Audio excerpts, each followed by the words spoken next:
নমস্কার, আপনারা দেখছেন নিউজ বার্তা আর আপনাদের সঙ্গে আমি প্রদীপ। ইতোমধ্যেই ভোটের দামামা বেজে গিয়েছে।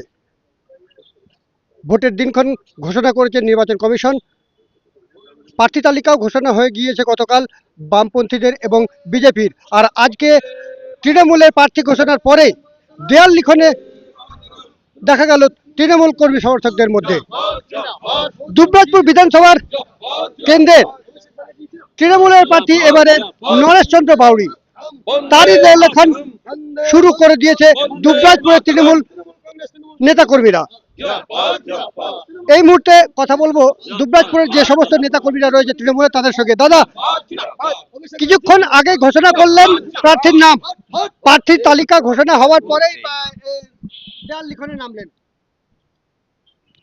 আমাদের এই সদ্য ঘোষণা হয়েছে, আমাদের নেত্রী মমতা বন্দ্যোপাধ্যায় ঘোষণা করেছেন দুবরাজপুর বিধানসভা কেন্দ্রের জন্য আমাদের নরেশচন্দ্র বাউরির নাম ঘোষণা করেছেন। আমরা দেওয়াল লিখন শুরু করলাম। নরেশচন্দ্র বাউরিকে নিয়ে আমরা আজ থেকেই প্রচার শুরু করব। গতবারের যে নির্বাচন, সেই নির্বাচনে এই আসনটা বিজেপির হাতে চলে গিয়েছিল। কি মনে হচ্ছে এইবারে কি সেই আসন কি ফিরে আসবে? নিশ্চিতভাবে দুবরাজপুর যে আসন সেই পুনরুদ্ধার হবে। আমরা বিপুল ভোটে জয়লাভ করব, কারণ আমরা দেখেছেন সামনের যে লোকসভা ভোট, সেই লোকসভা ভোটে বিশাল মার্জিনে দুবরাজপুর বিধানসভায় আমরা এগিয়ে আছি, এবং যে বিধানসভা সেই বিধানসভায় আমরা নিশ্চিতভাবে জয়লাভ করছি। আমরা সাধারণ মানুষ আমাদের সঙ্গে আছেন, এবং তৃণমূল কংগ্রেসের সঙ্গে সকল মানুষ থাকার জন্য কিন্তু দুবরাজপুর বিধানসভায় নরেশচন্দ্র বাউরি বিপুল ভোটে জয়লাভ করবেন। দুবরাজপুর বিধানসভা কেন্দ্র থেকে জয়লাভ করবে তৃণমূল, এমনটাই দাবি করছে দুবরাজপুর শহর তৃণমূল কংগ্রেসের নেতাকর্মীরা। আমরা আবারও কথা বলে নেব দুবরাজপুর আরেক নেতার সঙ্গে। দাদা, এই যে সঙ্গে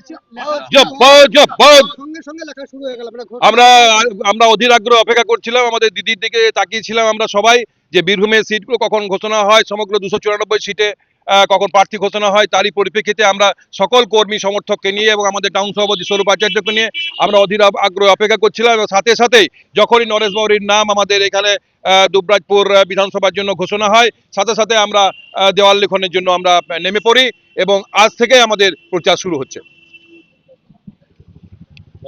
প্রচার শুরু করলেন কর্মীরাই, যদিও এখনো প্রার্থী দুবরাজপুর এসে পৌঁছাননি। তবে প্রার্থীর হয়ে দেয়াল লিখন এবং প্রচার শুরু করে দিলেন দুবরাজপুর শহর তৃণমূল কংগ্রেসের কর্মীরা।